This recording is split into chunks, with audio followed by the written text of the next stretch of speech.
Il s'appelle Franck Nama et c'est tir direct.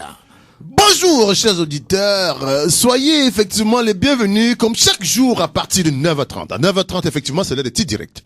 Aujourd'hui nous allons traiter la question douloureuse de la douloureuse transition dans le Conseil des migrants, une manœuvre des parents associatifs, les gourous. Chers auditeurs, chères auditrices, je ne vous demande pas de m'aimer car je me sais déjà très mal aimé. Je vous demande seulement de souffrir, de m'écouter.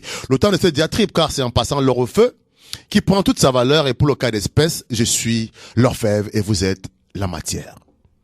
La politique de gestion et de contrôle d'un certain nombre de gourous associatifs exercés sur le Conseil des migrants agite un alibi de droit en faveur des actuels responsables. En l'occurrence, le président sortant de cette illustre association des migrants, le Conseil des migrants, qui, de droit, revendiquant avec raison le titre de la toute première association subsaharienne au Maroc, ayant par ailleurs récemment fêté ses 10 ans, procédait samedi dernier au renouvellement de son bureau. Malheureusement, un fait reste d'actualité, quand bien même ceci apparaît comme un gros caillou dans la chaussure du monde associatif au Maroc. En effet, samedi dernier, un événement hors du commun faisait l'actualité dans une salle d'études de la Fondation Auréa Occident, utilisée pour la circonstance comme bureau électoral, quant à une alternance au sein du Conseil des migrants, qui voyait là un bureau sortant dirigé par M. Constantin Banda aux abois. La raison est simple, des nombreuses fraudes et irrégularités ont entaché la gestion de son mandat, soi-disant, mais pourtant aujourd'hui, plus que jamais, une équipe d'acteurs, tous ayant la spécialité d'être de la même écurie, les militants BCFS, c'est-à-dire biberon, câlin, fessé, soumission. Nous allons commencer par traiter la question du biberon.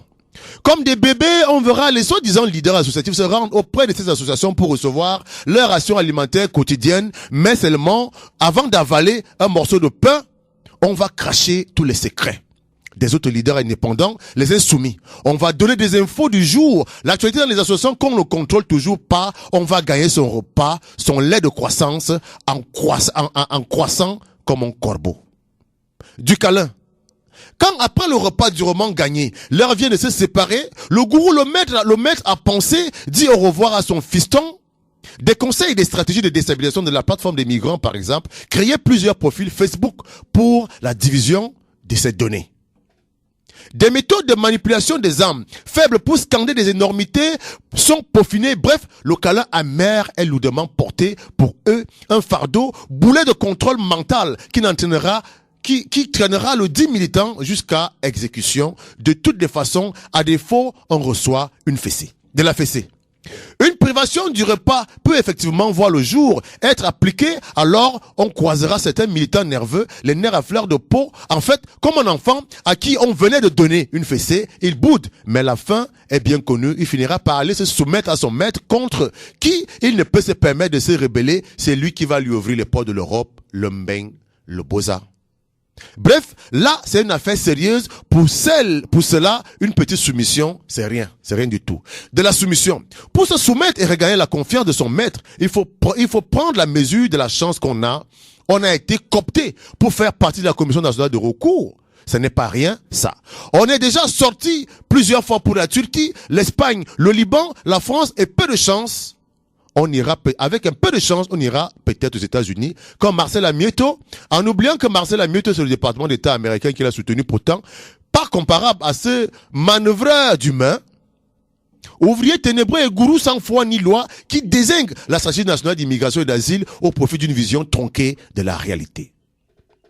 De l'écurie ici, une chose, un fait doit devenir une réalité immuable, c'est une fraternité. On y rentre, on la ferme, c'est le code. C'est donc d'ailleurs pourquoi samedi dernier, un comité de soutien du bureau sortant, non, plutôt du président sortant fortement incarné par des membres de l'écurie secrète et fétiche, n'hésiteront pas à violer les lois de l'association qui, au départ, donnait d'office le nombre de personnes votantes pour voir des sujets ajoutés afin de basculer la majorité à la faveur de leur poulain. Mais que non.